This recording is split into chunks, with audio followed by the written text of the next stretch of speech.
Erica Amlander, and she is going to be talking to us about her historical or Civil War historical novels that she's written. And she will have some available for sale after if anybody is interested. But basically, she's going to try to give us some insight as to how she did her historical research for the Civil War. Yep, I am all hooked up. Can you all hear me okay? Yes. All right. I was warned about that. Okay, well, Oh, that works. All right, good afternoon. And thank you very much to West Michigan Genealogical Society for inviting me to speak today. As she said, my name is Erica Marie LaPrey Amlander. I go by Marie LaPrey for my author name. And I am a teacher. I teach middle school down in Grand Rapids. And I'm also a coach. I've done some of these speaking engagements. I just do a lot of just different things in the community. And I also sell my books at arts and crafts fairs, which is usually where I pick up with people who ask me to speak. So that's why I'm here today. And I was asked to speak on my research process and the Civil War. And it's a time period that I am extremely interested in, very passionate about, and so very excited for this opportunity. One of the things that's extremely important to me is historical accuracy. Some people have even called me a history snob because we'll be watching a movie and I'll say, well, that just would not have happened. And so they're like, well, it's just a movie. So sometimes I do get into a little trouble with that, but I do really appreciate historical accuracy, and so that's why I do so much research with my novels, because even though they're historic fiction, I want to make sure that it's something that could have happened. And so I do a lot of research throughout the process of writing. History and literature are definitely two of my passions.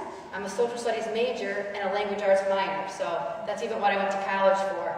And so being able to speak with others who are interested in these same things is always a pleasure to me. I've always loved history ever since I can remember. Even my parents don't really remember when I first started loving history. I was very blessed a couple years ago to work in Mackinac City for the Mackinac State Historic Parks. So if you've ever been up there to any of the forts, I was one of the people who got to dress up and cook over the fire, and so that really helped me out with that love of history as well. My interest in history also grew in a few different ways. This is my high school genealogy project that I did. And so that really started me looking at history in a different way as well. I've had quite a few ancestors that have some extremely colorful stories. And so these stories are some stories that I hope to explore in later books as well. And I even have some scenes written for these books, but they were probably written about 10 years ago, so they probably need a lot of editing. But I was able to learn many of these family history stories back when I was doing the research for that project. And just also another discovery that I made was that I really do like writing history about these individuals. And so I actually don't have any family members who fought in the Civil War. I do have one family member who fought in the American Revolution, but post-revolution he moved up to Canada, and then his family stayed up there until after the Civil War and then came back down. The rest of my ancestors came down with the Germans and the Dutch and the Polish in the early 1900s. So that's where most of my ancestors did come from. So my first few novels that I've been exploring revolve around the American Civil War. And that's a period of time that has always fascinated me from the very beginning. Roughly 12 years ago, so these are the first two books in a 4-book series that I'm working on. The green one, The War Shall Rise Against Me, takes place in Gettysburg, Pennsylvania. And the maroon one, Be Strong and Steadfast, takes place in Fredericksburg, Virginia. I also have plans to write a couple of other ones in major cities, but I'll kind of get into that a little bit later as well. Roughly 12 years ago,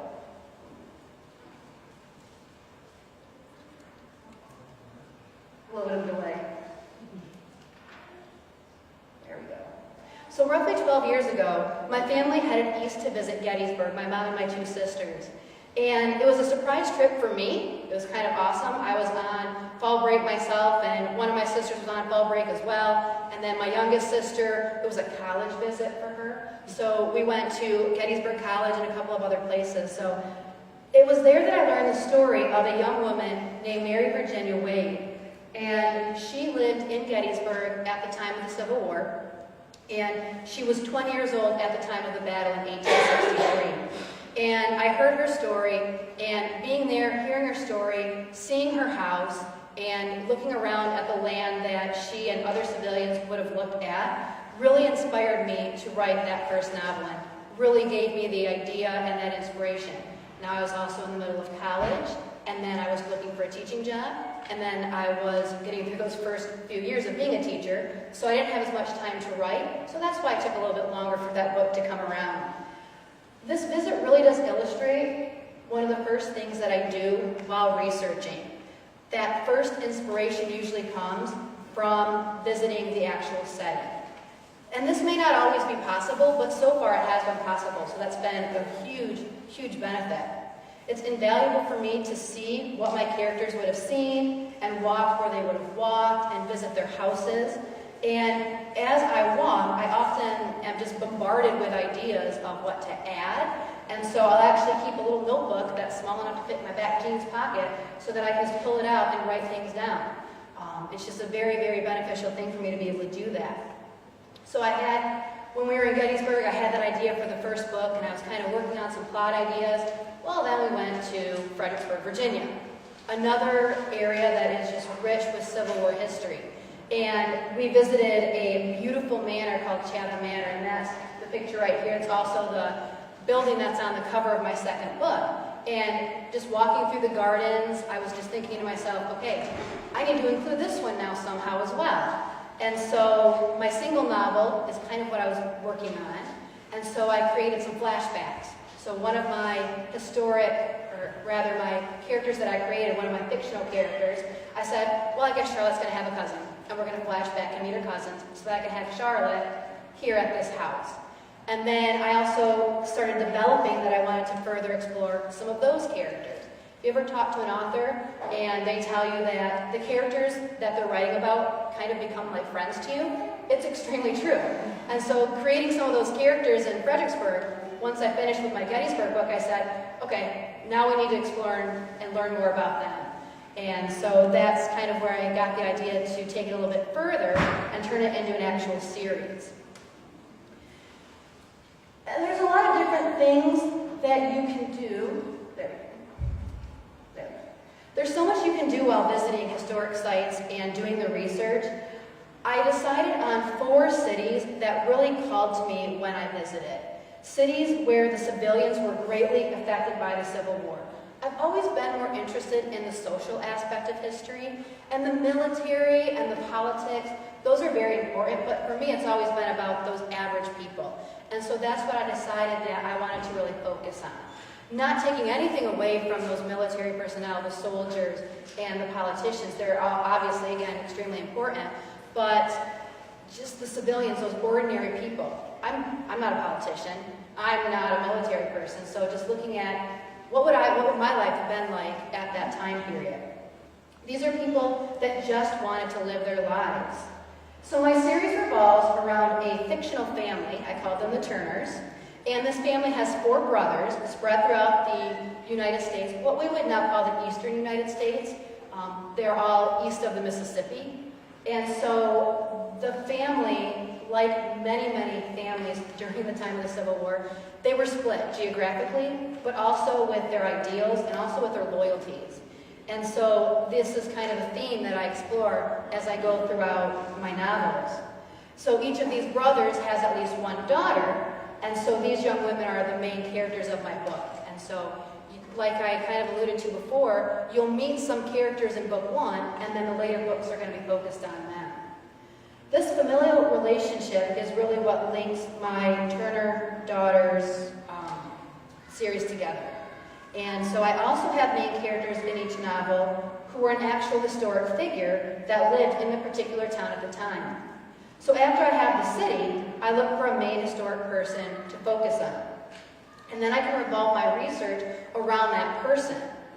This research aspect has been quite fascinating to me, and at first I'm like, well, I want to make it historically accurate, but that research just doesn't sound that fun. Again, I was still getting right out of college, so I've been researching a lot.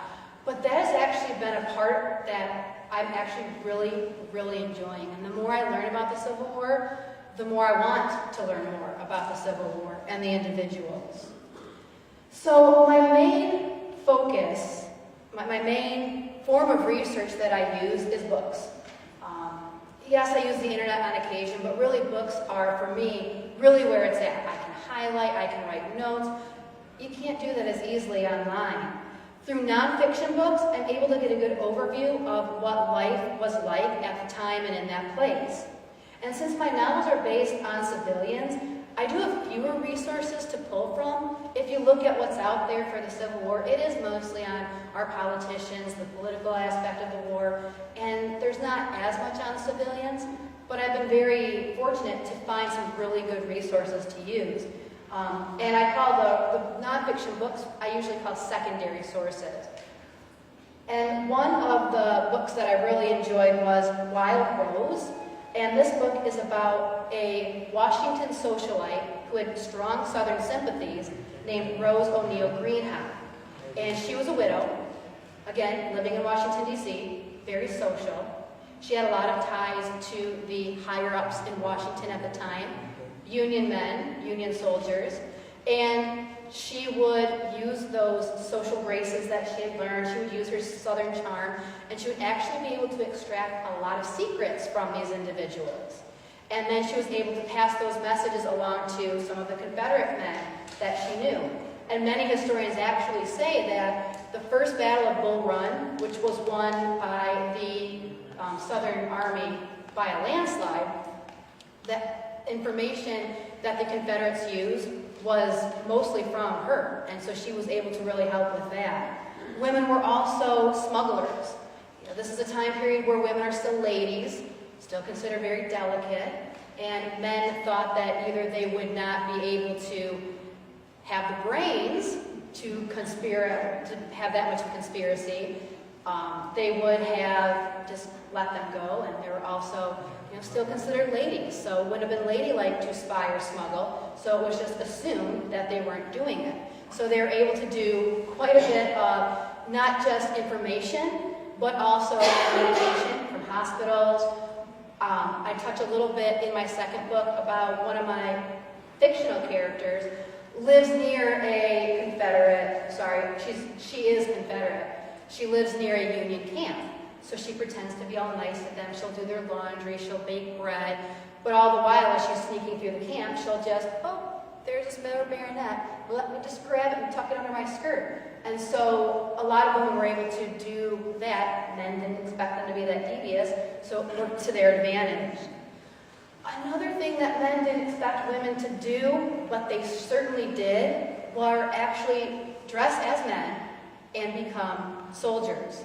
They fought like demons tells of how countless women dressed as men and fought for either the Union or the Confederacy. And even today, historians are unsure how many women actually did fight because they hid their identity and they were so good at it. They weren't exactly sure what would happen if they were caught, but they knew it wouldn't be good. They could have been executed, they could have been thrown in prison, at the very least they would have been shunned and shamed, but they still did it because they thought that that was the way that they could help, and they thought that it was the right thing to do. A well-known Michigan woman who fought in the Michigan 2nd Infantry is Sarah Edmonds, whose image is up there. Another form of research that's kind of developed over the course of my research are interviews. Being able to speak with actual historians. And at first, when I looked at some historians, especially for my second book, we learned that there was a really good guide for the Fredericksburg National Battlefield Park. They're like, you've got to talk to this guy. He's the guy to go talk to. He's the big historian on civilians in Fredericksburg. And to myself, I'm thinking, well, why would he want to talk to me? I'm just a middle school teacher who's trying to write books. And he gave me so much good information. He gave me access to diaries and journals that haven't even been made really public yet. So I'm able to get information that you can't get anywhere else. And they also truly love sharing their novels. I love our national parks. I really do. They are a wonderful, wonderful resource that we have here. And you get to not only talk to historians, but to visit the parks, to look at some of the historic houses, talk with the individuals there. Again, it's knowledge that cannot be found just in books or online. Another group that I've had a lot of fun working with are living historians, reenactors. I've actually gone to a few reenactments here in Michigan. And just these individuals, they live the history. They'll take a weekend off and they'll go sleep in the tents and they'll cook over the fires and they'll have a weekend trip where it's just them acting as though they lived in the 1860s. And again, these individuals are wonderful people to talk to. I was able to speak to Jefferson Davis in Holland a couple weeks ago, probably more a month ago now. But just they especially the first-person interpreters, they get into their person's head. And so it's really interesting to have conversations with them.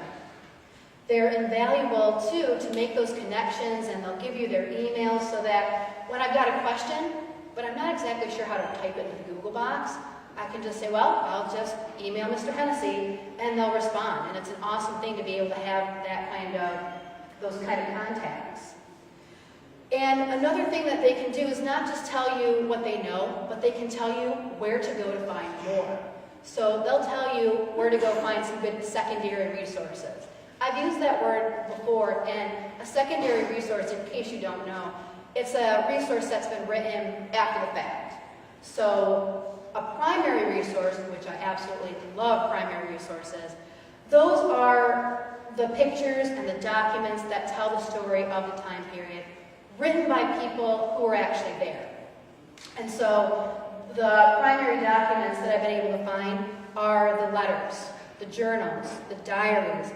They were written by the people who actually lived through the battles, who lived through the sieges. And their lives, as you read, they were just forever altered by this Civil War, this war of American fighting American. So again, my novels focus on the civilians, and these resources really help me to get inside my characters' heads, because it's their letters, it's their own words that I'm able to read. And on one hand, it's an extremely personal thing, but on the other hand, it's a wonderful resource. But it also kind of, like I alluded to earlier, where they kind of become your friends, that kind of helps with that as well. You can, at times, feel as though you're actually talking to them. One of my favorite primary sources that I used was Hospital Sketches by Louisa May Alcott. Now, we probably know Louisa May Alcott because she wrote one of the American classics, Little Women. But before she was actually that author, she was a hospital nurse. She went into the hospitals of the Civil War, and she wrote down her experiences, and that's where we get Hospital Sketches. And she gives us a good idea of what life was like in that medical aspect of things. My second book kind of delves into that a little bit more, because in Fredericksburg, they had a whole winter where they were overrun with Confederates. And so they had many, many hospitals. And so we think that nurses have it difficult now. They had it even more difficult then. They were facing not just the shortages that all medical professionals were at the time, medicine, supplies, help. You know, there were just so many wounded men and sick men, and there was just so few help. But the women also faced a lot of prejudices. They were discriminated against. They were just trying to help, but they were not treated well at all whatsoever. And they were also dealing with actually disease more than actual battle wounds. More soldiers died in the Civil War because of the sicknesses, the infections, than they did of actual battlefield wounds. And so again, just another example of what women stepped into. Earlier we talked about the smugglers and the spies. Well, here are nurses again. And then we've got a whole bunch of other instances where women had to step up, step out of their role of being just wife and mother, and now they're doing a whole slew of other things. They had to take the place of men who were going off to enlist in the army. Children had to do this as well. Young boys had to step up and kind of become a man earlier than their time. Wives and mothers had to support their families by running the farms, by running the family businesses. They had to work in the factories. Some of them were living at their home, doing what they had to do, taking care of their kids, and then go and earn a paycheck for the first time in their lives. They would gather together and kind of have socials, but during those socials, they're making bullets. They're sewing clothes, knitting socks, really trying to help supply the army however they can. These are their husbands, these are their sons, these are their brothers and fathers, and so they want to supply them to the best of their ability. Other women stepped in as teachers and government workers, and another thing that we see in the Civil War are camp followers. So women that would literally follow the army around. A lot of times they had husbands who were fighting in that particular regiment, and they wanted to stay with them. And so they would provide services, they would supply the soldiers in many different ways, they would do laundry for a price, they might make some bread, mend clothes, and things like that. You hear about this a lot in the American Revolution. And I read a statistic where there were twice as many camp followers during the Revolution than there were in the Civil War, but it was still a thing that some women did, and they were still present. So this novel right here, what I found a lot with my research is that some of these books, they are secondary sources, and yet they'll really weave in primary sources as well, and so those are a big help also. While researching my first novel about Gettysburg, I came across this book right here, and this was a little bit later in my research, and when I found it, I was extremely excited, because if you see the young woman on the cover of the book, that's Jenny Wade. And this book is the story of Johnson Hastings Skelly Jr., known to his family and friends as Jack. Jack was a childhood friend of Jenny Wade. Later on, they kind of developed a relationship, so it was kind of a friendship turned to beau situation. And when he went off to war, he would write letters to Jenny, and she would write letters back. He would also write to his mother, and she would write back to him as well. This book are all of those letters. And so that was a huge find for me. I'm midway through my research. I was able to really take a second look at the book and include a lot of other aspects that I'd actually missed that first time around. So it was great to find this, to really be able to weave that information in. Now, the young man on the left-hand side there is another very good childhood friend of both Jenny and Jack. Jack, Jenny, and Wesley, they are all main characters in my first book. Jack went and fought for the Union. He was a good Gettysburg boy, and he wanted to go fight for his country. Wesley, on the other hand, had moved to Virginia roughly 5-6 years prior to the onset of the war. When the war came around, some of his co-workers moved back up north to go home, but Wesley ended up staying and fighting with the Confederacy. So this is an instance of how the war really did tear apart families. Wesley's brother fought for the Union. Wesley fought for the Confederacy. Wesley's brother actually disowned him. I have no brother. That happened a lot in this time period. It really, really divided families. We laugh now, especially here in the state of Michigan, about houses being divided because half of you are Michigan fans and half of you are Michigan State fans. But this was really a much bigger case of houses divided, brother fighting against brother. This is one of the books that I was in reference to that really has a blend of both primary and secondary sources. This is the Jenny Wade story. It was a huge help to me while writing my novel. Had a lot of very good factual information about not only Jenny Wade, but also who she was in the eyes of society, who her family were, who her family was. And then the other book up there, At Gettysburg, these are the memoirs of Tilly Pierce. Tilly Pierce was a young woman from the town of Gettysburg. She was 14 during the battle. She had a wealthy father, and so she kind of had a spoiled life, but when the battle came, it's like she had to grow up, and a lot of things changed. And so that gave a good overview of what life was like for the civilians, those average civilians. When we look at the Civil War, we often look at the battles. And then the armies move on, and the history books move on with them. What we seldom actually look at is the aftermath. And this is something that obviously I need to explore in my novels, because my novels don't end with the end of the battle. They end with the end of the war. And so I needed to look a little bit after the battle. And I was really lucky to be able to go to some conferences in Gettysburg and actually speak again with historians about what happened after.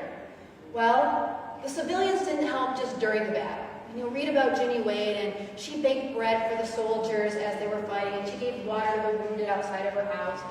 But then we look at after the battle as well. Once the troops moved out, the wounded and the dead still had to be taken care of. They were left behind in the streets. They were left behind on people's farmland. And in some cases, they were left in the homes. Your house very easily could have taken over to be a hospital or even an officer's headquarters during the war, and you couldn't have said a thing about it. The soldiers who died were often buried in the top picture. They were buried in shallow mass graves. That's one of the absolute horrors of the war. And so many horses also, we don't think about this either. The bottom picture shows the animal aspect of things. Horses, we've got the cavalry. Horses are riding around out on those fields. They're going to be casualties of war as well. Also, ordinary livestock that the farmers had in their fields could sometimes get caught in the crossfire. So you could be, and I've read this a couple times, not only in Gettysburg, but also in Virginia. This happened often. Virginia was probably the state that got tore up the most throughout the entire 4 years of the war. You could have been a small Virginia farmer, planted your fields, then in comes the army, didn't matter which one. They would ride right over your crops, and you would be stuck with what was left over. And so you lost not only crops, you could also lose livestock. And actually, I read a report that some of these farmlands, they found it difficult, the farmers were finding it difficult to yield crops. Years after the war even happened, they had to bring it back. And so, not a very good situation at all whatsoever. There's not a lot of information about this woman here. This is Elizabeth Thorne, and she's considered a hero of Gettysburg. She was the wife of Gettysburg Cemetery caretaker Peter Thorne, who is in the picture with her. And Peter was away fighting in the war at the time of the battle. And since she was the caretaker of the cemetery at the time, because she had to take over that business when Peter left, now there's all these bodies that need to be interred in the cemetery. So she and her father buried 105 war casualties in Evergreen Cemetery. This is July in southern Pennsylvania. The war had gone on for 3 hot days, the 1st, the 2nd, and 3rd of July. The 4th of July, it rained all day. And then the rain did stop after the 4th, and then it got hot again the 5th, 6th, and the 7th. So she's out there, she's working, she's helping her father, they're trying to take care of things. But here's the thing that I really find absolutely incredible about this woman. She was 6 months pregnant while doing all of this. But she did it. She didn't complain. She knew it needed to be done, and so she did it. She also received no extra pay for the work that she did, and none of the Gettysburg civilians, or any civilians really, received any pay for the damages that were done in their house during the battles. And so that was another thing that you would just have to take care of on your own. I started off with my Fredericksburg novel thinking, okay, it'll be about the same size as Gettysburg. The battle itself at Fredericksburg, that was only a couple days, so it shouldn't be that much more. Then I started researching. If you don't know where Fredericksburg is, it is smack dab in the middle of Washington, D.C. and Richmond, Virginia, the 2 capitals. And so while I'm researching, there is very few instances of when Fredericksburg did not have soldiers there. They had soldiers heading to Richmond at the very beginning of the war. And then they would have the Union Army moved in. And then they had the Confederate Army move in. Then there was a big battle a few weeks before Christmas. And so they were really hit hard by the war. And so that's why that second book is so much bigger, because there was just so much information to give. Now, the second book especially, primary sources were my best friend. I'm a northern girl. I grew up in Michigan. I've always learned the northern viewpoint of things, and so I was a little apprehensive about writing the southern viewpoint of things, and yet being able to look at the diaries and the journals, I was really able to get inside those women's heads to at least get a perspective of where they were coming from. Diners of particular value from the city came from Betty Hernan Mowry, who's in the image right over there, and then Jane Beale. I couldn't really find a good image of her, but then we've got her journal right there. The best book that I found for Fredericksburg, for my purposes, however, was a book called Stonewall's Man, Sandy Pendleton. Now, if you've seen the movie Gods and Generals, you might remember a scene in that movie where General Jackson is in the parlor of this wealthy family, and it's Christmas, and he talks to the adorable little girl, and this is another instance of the civilians and what they would do. After the Battle of Fredericksburg, it was wintertime, and the armies would take a winter break.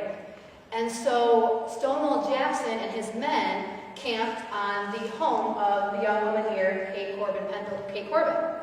And so she's a young woman who was able to really get to know Stonewall Jackson and his men. And so the book Sandy Pendleton has a lot about Kate in it because they actually form a very special friendship.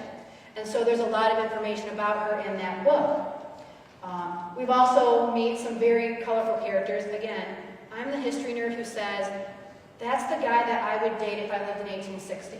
And that gentleman up there is on top, James Power Smith. I just kept reading about him, and I'm like, I really like this guy. And so, born in the wrong century, right? And so Kate Corbin was able to meet with these gentlemen, and so I was able to explore a little bit more about them in that particular novel as well. And Stonewall's Man really helped me with that. The middle picture of those three on the side there, kind of Brady Bunch style, that's Dr. Hunter McGuire. He was considered the most interesting man that Kate Corbin had ever met. And then on the bottom there, of course, is Stonewall Jackson, a complete gentleman. Kate Corbin's family actually said, you can have our manor home. You're our guys, you can have our manor home. And he said, no, a soldier's place is outside the tents. And so that's just kind of an example of, how individuals could have their lives altered by the armies. And so when I was researching Fredericksburg, I'd already seen Gods and Generals, and Kate and Sandy are both characters in that movie. And so that's where I decided, well, okay, she's probably the one that would be good to focus on here. So I kind of get into a situation where I get inspired by the land. Now I'm going to start finding people to focus those novels on. So those are other characters that I've been able to meet. And again, Fredericksburg hit hard by the war the entire time. In the summer of 1864, there's a lot of other battles going on in the area, and many northern doctors, nurses, and patients descend on the town. It kind of became a hospital town for a few months. And this created strife not only for the outer realm of things, where most houses were taken over, or at least had a few soldiers being taken care of, but it also gave these women more of an inner strife as well. When faced with an injured enemy soldier, these southern women had to decide, okay, am I going to remain loyal to my men? Am I going to remain loyal to this cause? Or am I going to help this dying man in front of me? It was a really big conundrum for a lot of them, and the diaries will show that inner struggle. And it's easy for us to sit back and say, well, sure, I'd help the person. Why wouldn't I help the person? But also, if you felt helping that person would be disloyal because, okay, let's say I help this person, and he gets healthy, and he goes back to the war. He's now going to be firing upon my husband, or my son, or my father. You kind of think about it a little bit deeply, and while we probably all, again, want to say, yep, I'd help them, it's a situation that we're probably not sure what we would do if we were until we're actually put in that situation. But there's also some instances that I read about where the Fredericksburg women were quite unladylike, and they would actually spit on the shoes of the soldiers, and it got to be pretty bad. And it also happened in Vicksburg, Mississippi. This is my work in progress, the next book in my Turner family book. So it's really the one that I'm really dug into right now. And Vicksburg was extremely strategic throughout the entire war. Grant and the men in the western part of the battlefields, they knew they wanted Vicksburg. It's right on the Mississippi River. It's high above the river. If you hold on to Vicksburg, you can basically control the Mississippi River, which was huge in their overall plan of defeating the Confederacy. So Vicksburg, Mississippi, very, very important strategical place for the Union to take and the Confederacy to hold. These individuals went through quite a bit as well. They kind of knew from the outset of the war how important they were. But especially in the spring of 1863, they were trapped under siege in their town for 47 days, being constantly bombarded from not only the riverfront, but also from General Grant, who was still in the west at the time. He had them surrounded on the opposite side. Constant bombardment. They ran low on a lot of materials, including food. This is also a group of people who actually voted against secession at the beginning.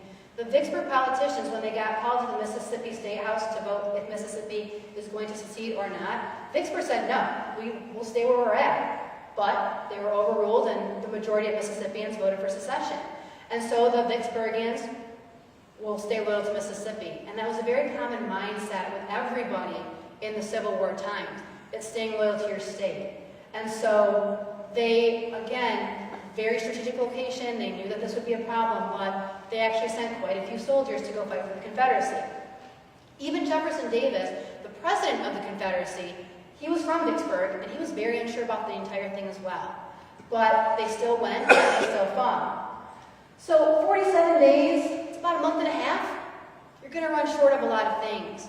And those things that aren't necessarily running out of, those storekeepers are going to try to use that to their advantage. It got to a point where flour was available, but at ridiculous prices. And so your average person is stuck eating whatever they can find. That includes mules. And it actually got so bad at the end that they were eating rat meat. So just a very, very different scenario.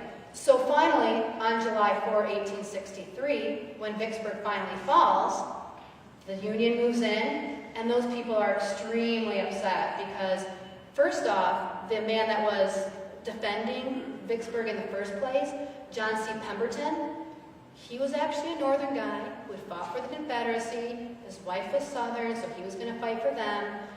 Now they're kind of also feeling a little bit, well, where were his loyalties really? They could have held on for a little bit more. So they were upset about that. He never could show his face anywhere in the South again. And so you got these Union men moving in. And so these women actually treated them quite horribly. In fact, some of them were even banished from the city. A couple of them, the winter of 1863-64, Christmas Eve Mass, the pastor was supposed to pray for the president at that particular liturgy, at that particular church service. And before, he had always prayed for President Davis. There were Union men in that congregation. There were also a bunch of Southerners as well. Southerners were kind of waiting to see, well, both sides probably, were waiting to see what he was going to do. Which president is he going to pray for? Well, he ends up praying for President Lincoln. He's got soldiers in the congregation. He probably thought that they were going to be a little more important to please. And so 4 young women got up, walked right out because they refused to pray for President Lincoln. They were banished from the city. They were given 24 hours and they had to get out. And so the people of Vicksburg, very, very bitter for a very long time. The army didn't just leave when the battle was over. They were occupied after the battle and for a while afterwards. I've actually read a couple of reports that say that the city of Vicksburg didn't celebrate the 4th of July for about 100 years because the July 4th is when the city fell, so they didn't want to celebrate that. So you just learn so many interesting pieces of information as you are doing the research. And then I get really excited about talking about them and kind of get off track sometimes, but that's okay. Some resources that were quite helpful included the diary of Emma Balfour. Emma is up there in the top left-hand corner. And then Mary Ann Lowborough, she's the one with the cross necklace there. Dora Miller, in the very bottom underneath Mary Ann. Dora Miller's very interesting because she's actually a Northerner. And somehow, as she's traveling around, her and her husband are trying to get home, they're just caught in the city. And so reading her diaries were very interesting as well because she's basically trapped in enemy territory while her side is bombarding them. So that was a very interesting perspective. And then there's little Lucy McRae. So you also get a child's perspective on what life was like, which was another interesting piece of information. Again, these people are suffering from basic care needs, like I said, food, soap. Also, almost every home in Vicksburg is going to be injured in some form or fashion. They're constantly being bombarded. It doesn't even really stop at night.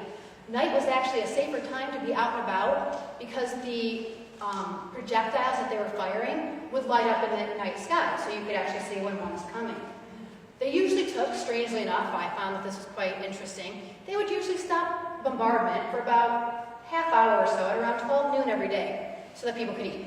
Soldiers that were firing, and it was a nice little reprieve for the civilians and the soldiers inside of the siege as well. A lot of these people ended up digging caves and digging dugouts. Vicksburg is a very hilly city, and so they would dig caves and they would actually live in the caves. Now, while that might seem depressing, and I know that I would not be able to go into a cave to live for any period of time, but they would actually bring beds, and they would bring valuables, and they would bring a bunch of stuff to make them feel more like home, and also for safekeeping as well. So, that novel, that research, that is coming, and it's been an extremely interesting period to look at. So, other helpful books during this time period: Vicksburg, 47 Days of Siege, and Occupied Vicksburg. Obviously, we know Vicksburg fell, and that occupied Vicksburg really gave me a good picture of what life was like for those civilians after the city fell. So, while I mainly look at books and my own experiences, so visiting historic sites and talking with experts, those are my favorite way of researching the novels. However, when I'm sitting in my apartment and I need to look something up really quick, I do, however, use the internet to do some research. You have to be careful, as I'm sure everybody should know, you have to be careful with what you find on the internet. I teach middle school, and they always want to say that Wikipedia is a valuable source. No, it's not. I have a friend who is so good at manipulating computers that he has actually manipulated some Wikipedia pages and put his name in it. He would go into the page for businesses he used to work for, and he would say, Brandon is the best employee they've ever had. Wikipedia is not a very valid source to use. What Wikipedia does nicely is they usually have their sources cited, so you can kind of go look there as well. But you have to be careful what you look for on the internet, but there are some very valid sites that I have found. The top left one, that's the symbol for civilwar.org. This is for an organization called the Civil War Trust, and they are absolutely amazing. And they're also branching out from the Civil War to the War of 1812, which is a war that we don't learn about hardly at all. And they're looking at the American Revolution as well. They have wonderful, they call them the Civil War in 4 videos, where they have experts talk about a topic and they say everything for 4 minutes. So you can learn about the artillery of the Civil War in 4 minutes, the generals for 4 minutes. So that's a really good historic place to go look. And they also have very good articles. They also give a really awesome curriculum for us teachers. So I don't know if you know a teacher who teaches the Civil War. Have them go to the civilwar.org. It's got free curriculum. And then they also give lots of presentations, and they do retreat type areas where you'll go to a place and you'll learn and you'll get to go visit and see some talks. The one to the left, that's findagrave.com, which might sound a little morbid, but it's actually a site that I have found extremely helpful because you can look up a lot of different individuals, and not everybody is in that particular database, and I'm sure that a lot of it is incomplete as well. But you can, really quick, if I need to know, shucks, I forgot when so-and-so was born. Type it in, type their name in, go find it, and there's that information right there. So it's been a really good place for that. And then Ancestry.com is also a place that I can quickly go and find some information, or have very wonderful helpers, because I actually do not have an Ancestry.com account, but I have wonderful people in my life who do, and are more than willing to take care of that for me. They may or may not be saying right now. That I can come and use? Great, I'll have to remember that. So these sites, again, very helpful to find out details about the people and the places that are focused on in these novels. Also, I found just a lot of different sites in general that give good information about different regiments in the Civil War. You get these reenactors and you get people who have had ancestors fight in the war. They want those stories to be told. there are a lot of really good sources to go to and to find out where these different regiments were, what engagements they fought in, and different members of their regiment. So when I'm trying to figure out where the Fredericksburg Regiment, the men who signed up to fight in Fredericksburg, what battles were they in? I can basically find the Fredericksburg Regiment. I don't remember which one it is off the top of my head. It's the Virginia 12th, I want to say, but I could be wrong. I can find out where the 12th was, so I don't have somebody's husband writing them a letter and saying, oh, we're here, when in fact they were 5 states over. So just being able to double check those things as well, because again, I want to make them as historically accurate as possible. So again, those little things can be very, very handy. Once my first book was written and started to go out and sell it at arts and crafts fairs and at Civil War reenactments, one of my favorite things has actually been to talk with people about those ancestors that fought during the Civil War. And what's been kind of fun is researching those individuals. We'll take their names down, and if it's possible, slip their names into my novels. If they were there at a particular place at a particular time, I found that it's actually kind of cool to be able to do that, to include as many actual historic figures as possible. So, kind of in closing, I really, really enjoy studying the Civil War, and I've learned so much, and it's been such a wonderful journey, and what's cool about it is that the journey really has no end in view. There are so many stories to tell that I will be able to tell. And one of the things that I continually learn about while doing my research is that if you lived east of the Mississippi, your life was somehow affected by the Civil War. And whether it was your family went and fought, or maybe you just had to pay a little bit extra for flour that week, or if you had your entire home taken over and burned down to the ground, you'd still be affected by it in some form or fashion. And a lot of these people, both the soldiers and the civilians, made a lot of sacrifices, and they fought for what they thought was right. So whether they were right or whether they were wrong, they still were fighting for what they believed in. They were fighting to protect their homes, their families, and what they thought was right. So thank you again for having me here today. I will be here for questions. I will be here. I've got some of my books over there that I will be happy to sign and or personalize if you're interested in those. And again, I want to thank you very much for having me, and kind of come on out of the rain, I guess you could say. Not much yard work getting done today. So.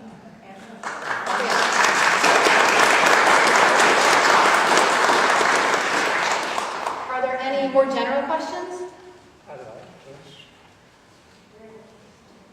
All right. Cool.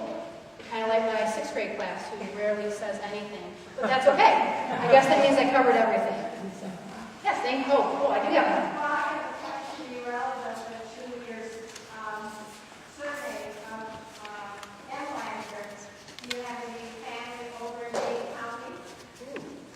That I don't know. She asked about my surname, Emmelander, and if I had any family in Bay City. I don't know if we have any over there. What I do know about that branch of the family is my great-great-grandfather came over from the Netherlands, and actually when they checked in at Ellis Island, they said, we are from Ameland. Ameland is an island on the Netherlands.